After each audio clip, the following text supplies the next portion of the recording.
Bom dia, Bárbara.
Bom dia, meninas. Bom dia, Camille, Letícia, Alice. Bom dia, Marcela. Tudo bem com vocês? Tudo ótimo. Graças a Deus, né?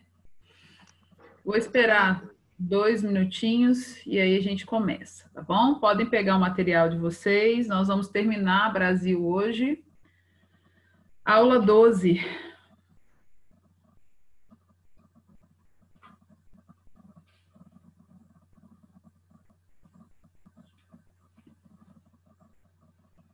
Vocês já tiveram uma aula hoje, né?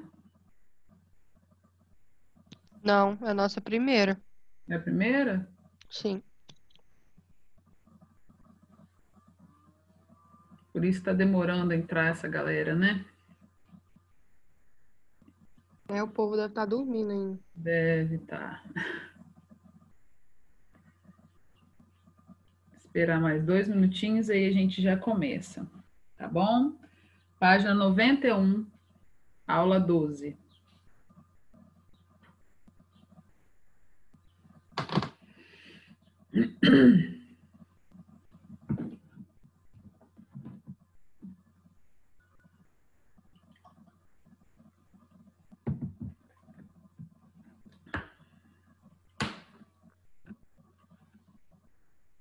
Vão colocando presença no chat. Bom dia, Brenda. Bom dia, Marcela.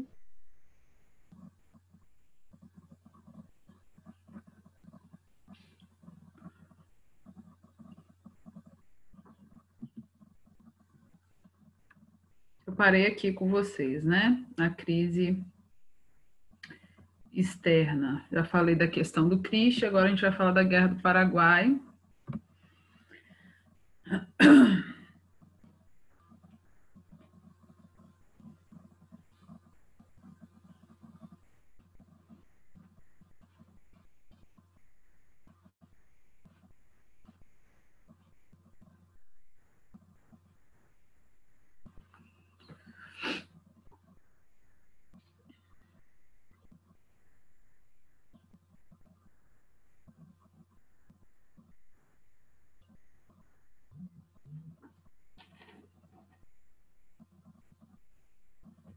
Vamos lá, gente. Já deu, acho que o tempo, né? Bom, essa aula, ela dá continuidade ao conteúdo do segundo reinado, né? Que nós começamos, falando agora da política externa, de como o Brasil se comportou com os outros países durante o segundo reinado, né? Então, recordando aqui, externamente nós tivemos dois movimentos, duas crises, né? A primeira foi a questão do Christie, eu pontuei isso com vocês, né? Essa questão é fruto de um mal-estar.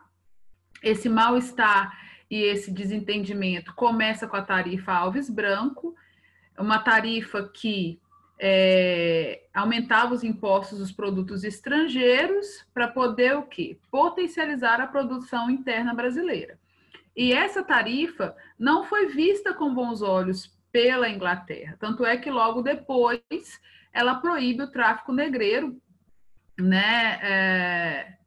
E ganha o direito de apreender os navios que trouxessem negros para serem comercializados aqui.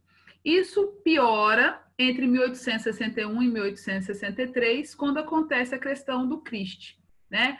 A questão do Christie foi o seguinte: houve um naufrágio de uma embarcação inglesa no sul do Brasil.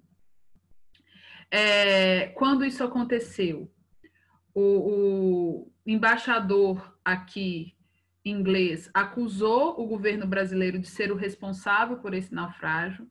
Na mesma época, soldados ingleses foram presos no Rio de Janeiro, né? Eles estavam alterados, estavam bêbados e foram presos, e isso causou um conflito, um mal-estar, né? Aumentou, na verdade, entre a Inglaterra e o Brasil. E aí, o imperador, o rei belga, na verdade, foi escolhido para poder julgar essa questão, para poder resolver esse problema entre o Brasil e a Inglaterra, e ele deu ganho de causa ao Brasil. Mesmo assim, houve um cortar de relações entre 1861 e 1863, né? O embaixador britânico bateu o pé, disse que a Inglaterra estava com a razão, que o que aconteceu foi culpa do governo português, e houve um rompimento diplomático, um afastamento entre os países entre 1861 e 1863. Tá? Essa reaproximação acontece por conta dos movimentos com o Paraguai, que é o que nós vamos falar agora, né? A Guerra do Paraguai.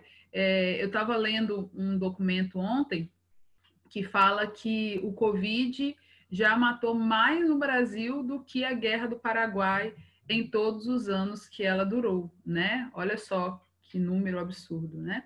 A Guerra do Paraguai começou em 1864, ela vai até 1870. E aí o material de vocês, lá na página 91, mostra que sobre a Guerra do Paraguai existem 3 correntes históricas, né? Existe um grupo que acredita que foi por puro desejo do imperialismo do Brasil de controlar o desenvolvimento do Paraguai. Outro grupo acredita que isso só aconteceu por conta da influência da Inglaterra. E o terceiro acredita que a autonomia que o Paraguai queria ter após seu processo de independência é que incomodava os outros territórios da América do Sul. A verdade é que dentro do território do Paraguai existe uma bacia que liga ali os principais países do Sul, e o Paraguai não tinha uma saída direta para o Oceano Atlântico. Então, existia por parte do Paraguai também esse interesse, né, para poder potencializar-se economicamente falando e começar a exportar com melhor qualidade, né? Então, fazendo um paralelo aqui, né, o que era o Brasil, o que era o Paraguai antes desse momento. Brasil, como nós falamos aqui algumas vezes, foi o único país a adotar uma monarquia, e era uma monarquia imperialista. Então, por parte do Brasil, existia um interesse muito grande em manter a sua unidade territorial, né? O Paraguai tinha uma visão de desenvolvimento interno e queria, sim, né, certa autonomia após seu processo de independência. E essa autonomia ela acabava batendo de frente com os interesses imperialistas da Inglaterra, que patrocina, financia os movimentos de independência no continente americano para continuar tendo influência econômica aqui, né? Como nós estamos na segunda metade do século XIX, a Inglaterra se via ameaçada pelo desenvolvimento industrial de outros países. Então, para ela, não era interessante perder mercados aqui. Por isso, essa diferença de olhares e análises históricas em relação à Guerra do Paraguai. O que a gente sabe, o que se tem certeza né, é de que foi uma guerra injusta, porque formou-se uma aliança muito forte contra um país que ainda estava engatinhando, né, no caso, o Paraguai. O que existia de comum entre esses países envolvidos, né? O consumo muito grande dos produtos ingleses e a influência da Inglaterra, de certo ponto, no comportamento, no consumo e economicamente falando. Nós falamos dessa influência da Inglaterra aqui desde sempre, né? Falamos da influência da Inglaterra durante o ciclo do ouro, falamos da influência da Inglaterra após a vinda da família real, na assinatura dos tratados, né? Após a vinda da família real e a abertura dos portos. Então, essa influência, ela vai aumentando, sobretudo depois de 1850, quando a Inglaterra começa a ter rivais à sua altura e quer aí manter a todo custo a sua influência econômica, né? Então foi uma guerra sangrenta que uniu o Uruguai, o Paraguai e o Brasil, desculpa, a Argentina, contra o Paraguai, né? Brasil, Uruguai e Argentina contra o Paraguai. A gente consegue entender, né? Eu consigo ver, de certa forma, assim, o quanto que o Brasil atrapalha esse momento do Paraguai, mas a gente também precisa lembrar que o Paraguai tinha um governante extremamente ambicioso que perdeu o controle sobre as suas ações durante o conflito também, que é o Solano Lopes. Então, eram dois homens muito vaidosos que disputam ali, né, o poder na América do Sul. Solano Lopes não vai, ele vai manter-se no conflito a todo custo, tendo no final desse conflito, inclusive, ações totalmente descompensadas, como convocar crianças para o exército paraguaio. Dentro do exército brasileiro, nós vamos perceber o quê? Na verdade, a concretização desse exército, né?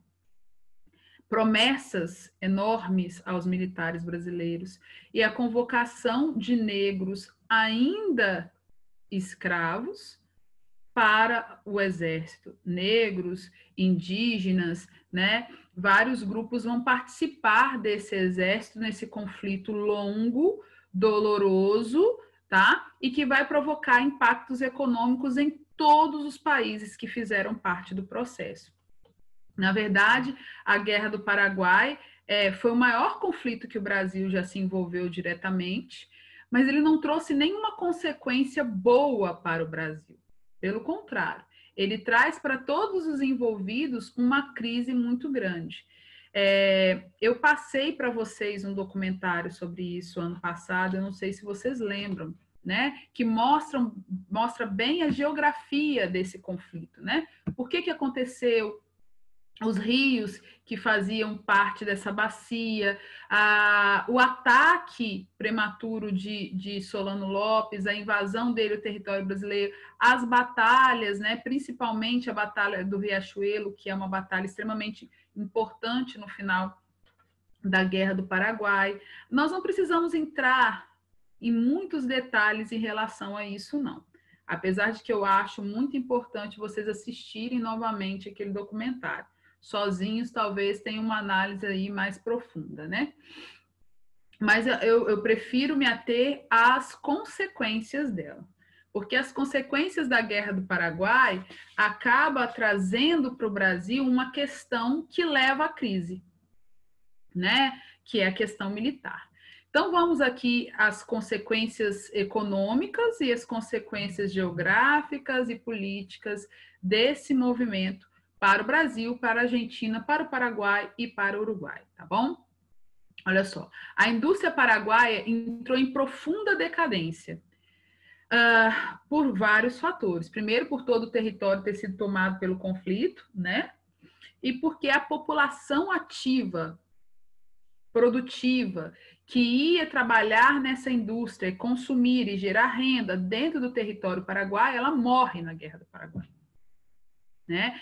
A população ativa, que seria responsável pelo desenvolvimento interno do Paraguai, ela morre, né? Então, isso acaba fazendo com que o Paraguai seja obrigado a comprar produtos ingleses e contrair dívidas, né, empréstimos com o Brasil e com a Argentina, né, com o Uruguai. Ele perde terras, né, o Paraguai perde terras. Na verdade, boa parte das terras que o Solano consegue manter, ele passa durante a guerra para o nome da esposa dele, vocês viram isso no documentário, né? Ela fica com boa parte do território paraguaio, é dessa forma que ele consegue segurar, né, boa parte do território que estava passando pelo conflito. O Uruguai continuou submisso ao imperialismo inglês, esse era o principal interesse desde o início, né? O Uruguai não consegue ter uma grande expressão no conflito, acaba endividado também, e uma vez endividado, não tinha como investir no seu processo de desenvolvimento interno. Então, acaba aumentando aí a influência inglesa dentro do território uruguaio. A Argentina, ela não reconhece a independência do Uruguai, isso só vai acontecer 6 anos depois da guerra, né, em 1876, com a Conferência de Buenos Aires, que é uma conferência que acontece para poder reaproximar os países envolvidos no conflito, né? Bem um tempo depois, mas que era necessário para o desenvolvimento dos 4 países, na verdade. O Brasil entra numa crise financeira muito grande, porque para o conflito ele pega dinheiro emprestado com a Inglaterra, com os Estados Unidos, recebe armas, munições, né, para manter o conflito. O Brasil foi a cabeça de chave desse movimento, né? E esses empréstimos contraídos viram uma bola de neve somada a tudo aquilo que acontecia antes mesmo da Guerra do Paraguai, né? Outra coisa que vai acontecer aqui é um mal-estar crescente entre o imperador e os militares, que participaram do conflito com a ideia de que teriam conquistas significativas no final desse conflito, coisa que não acontece. Vai nascer aqui a questão militar, que está na passagem entre a aula 12 e a aula 13, que já é da outra apostila. Nós vamos ficar entre essas 2 aulas, né? Porque o material ele divide muito todo o contexto, né? Aí agora nós vamos voltar para falar, relembrar, né, da política interna já citada aqui, né? Quem tem o material aí já sabe que já foi citado, que nós tivemos algumas questões que levam à crise da monarquia brasileira. Essa crise que leva à proclamação em 1889. A principal, a que dá início a todo esse processo, é a questão abolicionista, que é um questionamento desde o processo de independência do Brasil, né? A independência acontece em 1822, em 1824 nós temos a nossa primeira Constituição, e assim como os Estados Unidos fizeram após a independência, o Brasil também faz. Permanece escravocrata. Só que, para o reconhecimento internacional da nossa independência, o Brasil se comprometeu com alguns países, né, principalmente com a Inglaterra. E esse comprometimento, dentre outras coisas, dizia que o Brasil acabaria com a escravidão, coisa que não acontece. Mais de 60 anos depois é que a lei fundamental para que isso tenha início acontece, é assinada, né? Bom, as pressões da Inglaterra começam, né? Aqui no Brasil, nós temos grupos, nascem grupos, setores dentro da sociedade que se dedicam à causa abolicionista, né? Muito falado agora em maio, né? Quando falamos da abolição, da figura da princesa como símbolo disso, uma coisa que a gente precisa rever, né? Porque, na verdade, não foi uma luta dela, não foi nada feito por ela, e sim por essas pessoas que lutaram tanto para que isso acontecesse. E aí Castro Alves, Chico da Matilde, o Luiz da Gama, já falamos algumas vezes dele, né? José do Patrocínio, Joaquim Nabuco, dentre outros. Ok? Vamos falar das leis abolicionistas, né? A primeira foi Eusébio de Queiroz, em 1850. Ela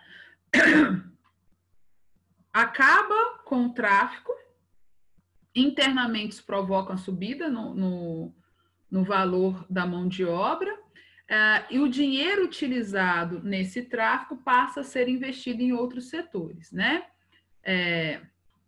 Isso acaba incentivando o tráfico entre as províncias, uma vez que não podia trazer pessoas da África para cá, entre as províncias no estado, do território brasileiro começa a aumentar essa transação, né? Saíam escravizados da Bahia para o Rio de Janeiro, do Rio de Janeiro para São Paulo, mantendo esses mercados. Porque quando eu falo do fim do tráfico negreiro, eu te passo a impressão de que não, acabaram os mercados de escravos. Não, eles continuam acontecendo, mas agora entre as províncias, ok? A segunda lei, ela vem 21 anos depois, que eu costumo falar, eu já usei essa expressão com vocês algumas vezes, né? Que é aquelas leis para inglês ver, né? Porque um significado real para quem vivia a escravidão no Brasil não existe, né? A Lei do Ventre Livre, ela foi assinada em 1871 e ela declarava livre todos os filhos de escravos nascidos a partir da sua publicação. No entanto, os mesmos ficavam a serviço do seu senhor até atingir a maioridade, morando em senzala, comendo da mesma forma e trabalhando da mesma forma. Então, foi uma lei que não modificou, não trouxe mudanças significativas para nenhum negro escravizado que nasceu ali depois da assinatura dessa lei. A outra, Lei do Sexagenário, de 1885, ela liberta os escravizados com mais de 65 anos no Brasil, quando se chegava, porque a expectativa de vida dessas pessoas era muito baixa. Então, foi uma lei que modificou a condição de vida deles? Não. Foi uma lei que, na verdade, serviu para facilitar a vida dos donos. O que eu vou fazer com um escravizado com 65 anos, que não produz mais como produzia antes, que não presta mais serviço como prestava antes? Então, a gente não precisa romantizar isso. Não tem nada de romântico nisso aqui, né? Até porque quem assinou essa lei não criou um asilo, uma casa de repouso para os ex-escravizados no Brasil, né? Então, é uma lei que não tem um significado real, tá? Aí aqui tem uma charge, né, que ironiza aí a disputa entre os abolicionistas e os escravocratas durante a segunda metade do século XIX. Barão de Mauá, que já foi assunto nosso aqui, era um industrial, tinha uma visão moderna, né? Moderna não, realista para o momento, tinha um desejo de acabar com essa história no Brasil, lutou e muito para que isso realmente acontecesse. Ele era a favor do trabalho assalariado, simplesmente porque quem é assalariado vai consumir, se consumir, vai potencializar a indústria internamente, né? Então, ele incentiva, busca, mas ele bate de frente aí com os homens poderosos, que eram os homens que mandavam na economia brasileira, né? Os produtores de café, de leite, os pecuaristas, né? Que não tinham interesse nessa modificação. E ali a tão falada e hoje tão questionada data, né? 13 de maio de 1888. Esse 13 de maio, para a história do Brasil, mudou e muito o seu olhar, né? Porque durante muito tempo a figura da princesa Isabel foi vista como a redentora, aquela que acabou com a escravidão no Brasil, como se ela tivesse feito um grande movimento, quando na verdade ela vai concretizar, ela vai assinar um documento que é resultado de uma luta de vários grupos de negros, né, e de abolicionistas. Contudo, apesar de tudo que foi feito encenado nessa data, nós sabemos muito bem que ninguém pensou no 14 de maio de 1888, né? Porque a data tem um símbolo, tem um significado, mas o que acontece depois dela, né? Ela vai abolir, ela vai acabar com a escravidão, acaba os mercados, acaba a escravidão, mas ela assegura a cidadania aos ex-escravizados? Não.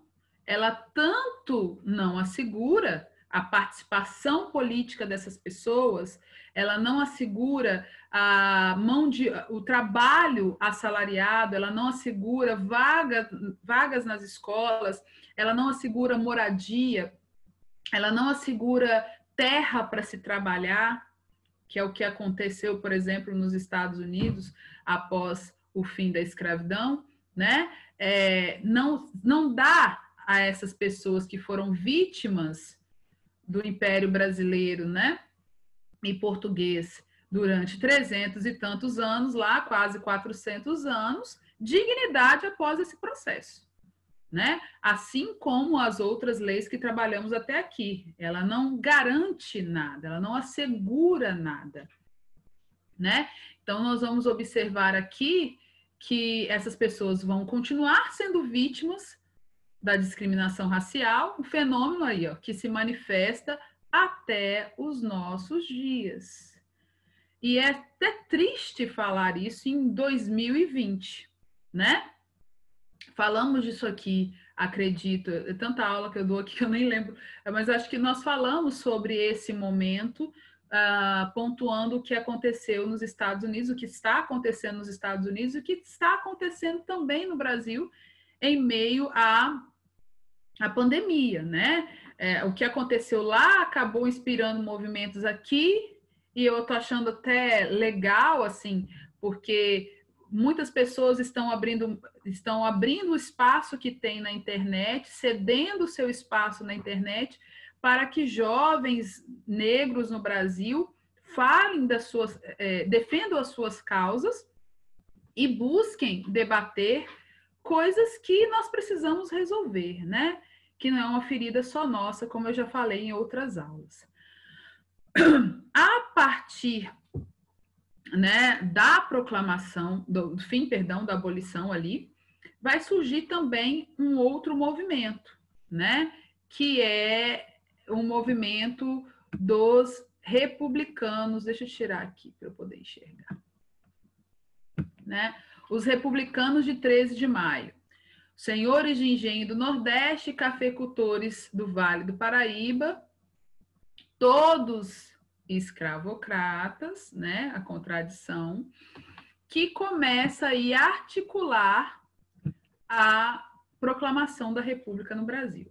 Tem uma frase que diz o seguinte, que a abolição, ela foi o tiro no pé da monarquia. Por que isso? Porque os escravocratas queriam ser indenizados pelo Estado, queria que o Estado assegurasse mão de obra e indenizasse, porque ele não via o escravizado como ser humano, e sim como uma propriedade, né? Uma vez vendo, é como se você tivesse tirado dele um pedaço de terra que ele tinha, quando na verdade o que aconteceu foi que deram liberdade para um povo que estava sofrendo há 400 anos aqui dentro. E eles não aceitam isso. Então, esse movimento do 13 de maio vai começar a articular a proclamação da República no Brasil, que acontece 1 ano e pouco depois. Por quê? Porque esse movimento se juntou a outros, né? Aí já estamos na aula 13, correto, coleguinhas? Alguma dúvida até aqui? Vamos lá. Alguma dúvida até aqui? Galera? Não? Então vamos lá. Nós temos questões, coisas que causaram problemas com a monarquia, né? A primeira foi a questão republicana, que já citei aqui, né? Uma convenção, um movimento que começa em 1870 e que depois do fim da assinatura da Lei Áurea se potencializa. O desejo era o quê? Proclamar a República no Brasil, acabar com a monarquia. Desculpa, só um minutinho.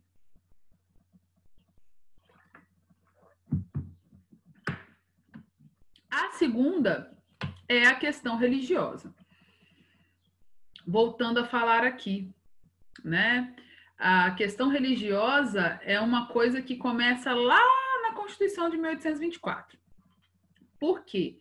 Com a Constituição de 1824, foi aprovado uma coisa chamada padroado e beneplácito. O que isso significava?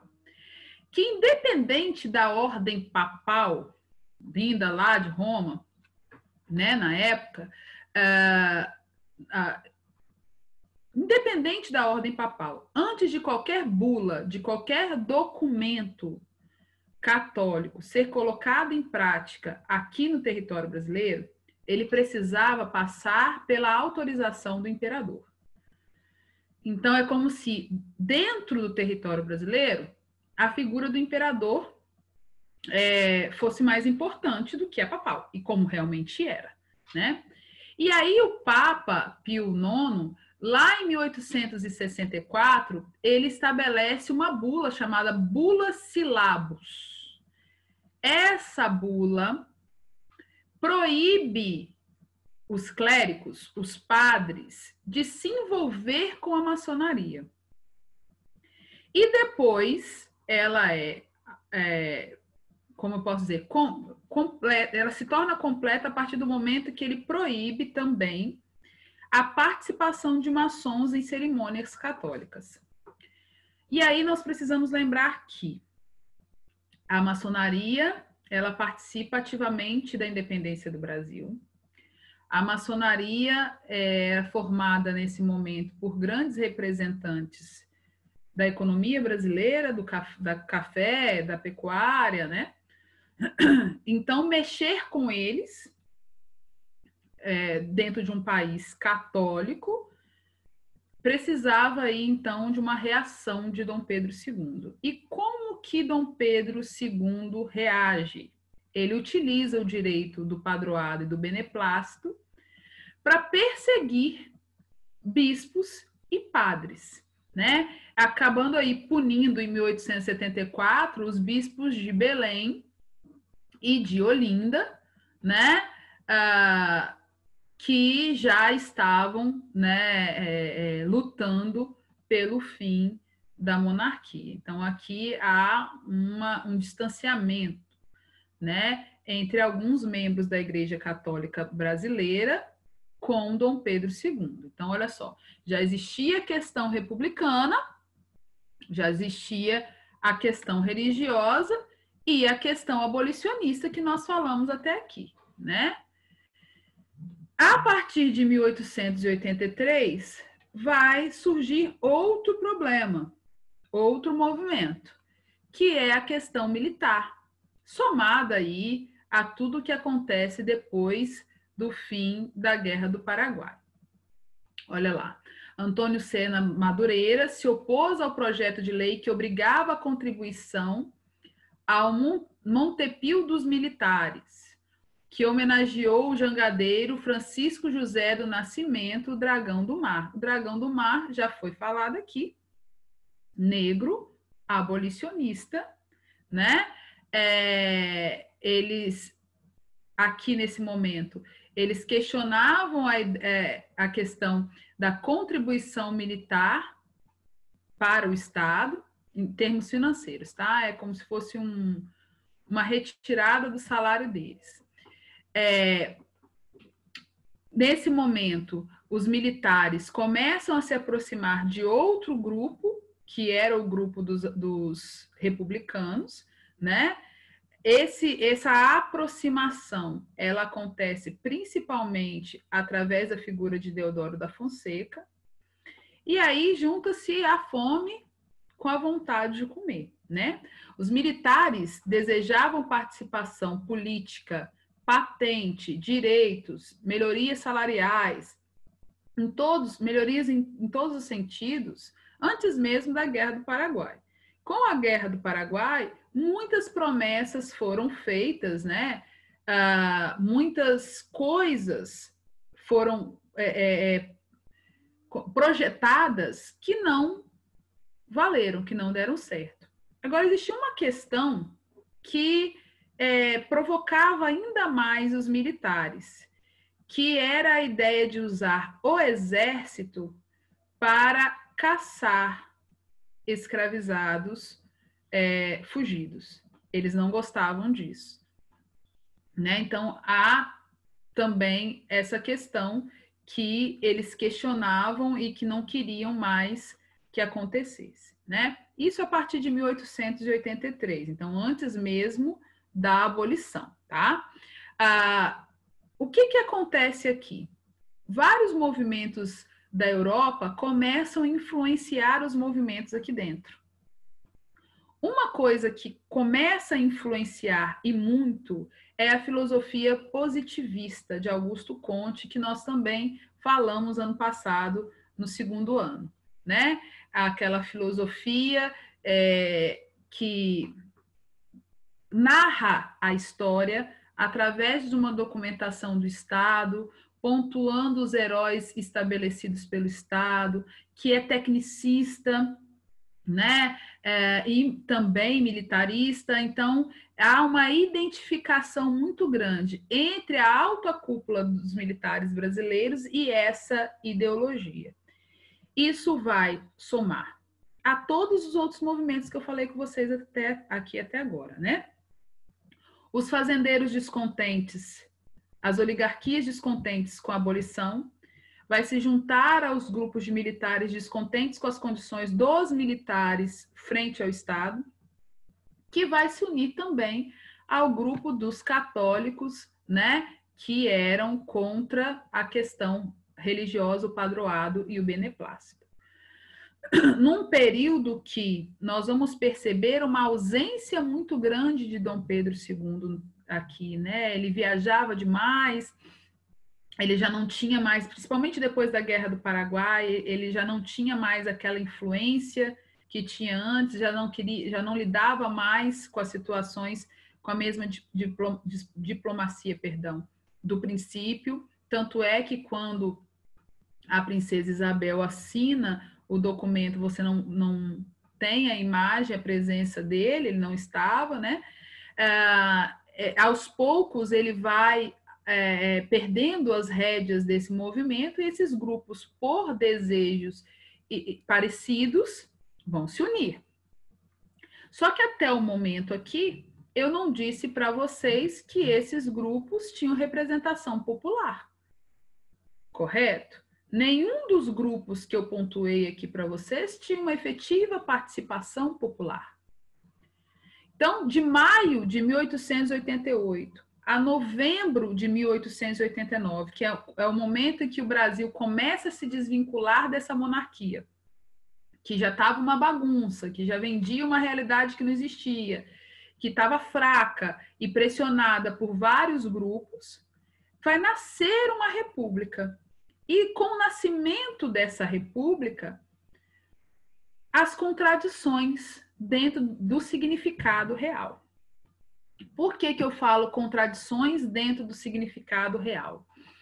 Quando eu penso em república, quando eu penso no que foi a República Romana, nas lutas que aconteceram na República Romana por direitos, no significado dessa palavra, res publicam, coisa de todos, né? Eu penso numa participação ativa da população nesse processo. Não é o que nós vamos assistir aqui.